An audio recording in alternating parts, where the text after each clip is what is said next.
اللهم صل على محمد وآل محمد.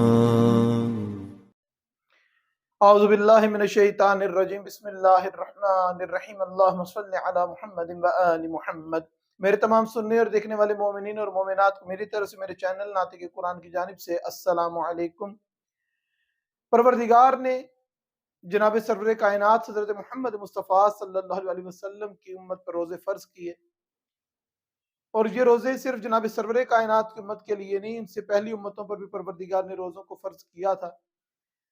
جناب سرور کائنات کی عزت ہے، یہ عظمت ہے، یہ شان ہے کہ پروردگار نے ان کی امت کے لیے روزوں میں آسانیاں پیدا کر دیں. کہ گزشتہ روزوں کے بارے میں پتہ چلتا ہے کہ وہ 40 ایام کے روزے ہوا کرتے تھے، اور ایک دن میں جو روزہ رکھا گیا وہ بہت طولانی روزہ ہوا کرتا تھا، اور کوئی چیز کھانی ہے، کون سی چیز نہیں کھانی، اس کی پابندی ہوا کرتی تھی. دن اور رات میں بھی بہت مشکل مراحل تھے جو ان کے لیے روزے میں رکھے گئے تھے. یہ جناب سرور کائنات کی امت کو پروردگار نے آسانیاں دی کہ روزے کا ٹائم اور تعداد میں کمی ہوئی، اور دن اور رات میں ان کے لیے آسانیاں خدا نے پیدا فرمائیں.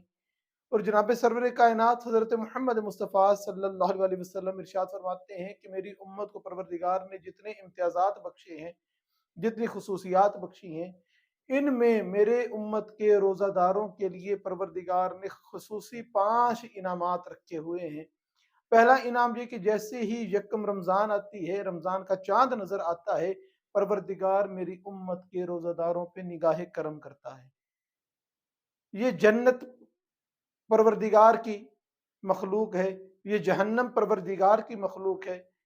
تو جس پر جناب سرور کائنات نے مزید آگے فرمایا کہ جس پر خدا کی نظر کرم ہو جائے تو مخلوق کی کیا مجال ہے کہ اس میرے روزہ دار کو جلا سکے، میرے روزہ دار کو اذیت پہنچا سکے، کوئی تکلیف پہنچا سکے.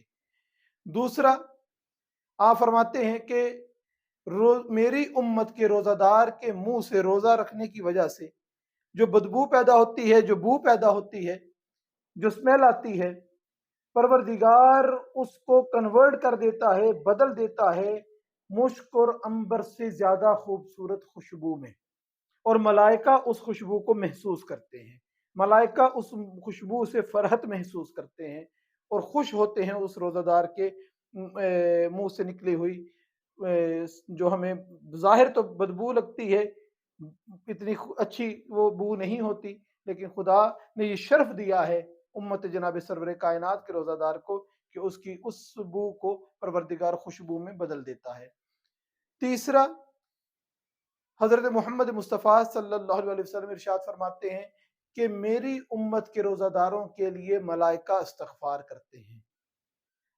اب معصوم مخلوق ہے، جس کے لیے وہ مخلوق دعا کرے، جس کے لیے وہ استغفار کرے، تو کیسے سوچا جا سکتا ہے کہ جس کے لیے ملائکہ استغفار کرنے والے ہوں کہ اس کے دامن میں کوئی گناہ باقی رہ سکتا ہے. اس طریقے سے وہ روزہ دار جناب سرور کائنات کی امت کا گناہوں سے پاک و صاف ہو جاتا ہے. مزید فرمایا چوتھے نمبر پہ کہ میری امت کے روزہ دار کے لیے جنت استغفار کرتی ہے، اور جنت کو میری امت کے روزہ داروں کے لیے سجایا جاتا ہے، آراستہ کیا جاتا ہے. ملائکہ بھی الگ استغفار کر رہے ہیں، جنت بھی استغفار کر رہی ہے، جنت کو سجایا روزہ دار کے لیے جا رہا ہے. اور نمبر 5 پہ جناب سرور کائنات حضرت محمد مصطفیٰ صلی اللہ علیہ وسلم ارشاد فرماتے ہیں کہ جب ماہ رمضان المبارک کی آخری شب آتی ہے تو پروردگار تمام امت جناب سرور کائنات صلی اللہ علیہ وسلم کے روزہ داروں کو پروردگار آزاد کر دیتا ہے. ایک شخص نے جو اس محفل میں بیٹھا ہوا تھا پوچھا، یا رسول اللہ کیا یہ شب قدر کی بات ہے، شب قدر کی راتوں کی بات ہے؟ تو آپ سرکار فرماتے ہیں کہ یہ شب قدر کی بات نہیں ہے. شب قدر اپنی جگہ پر با فضیلت اور فضیلت رکھتی ہے.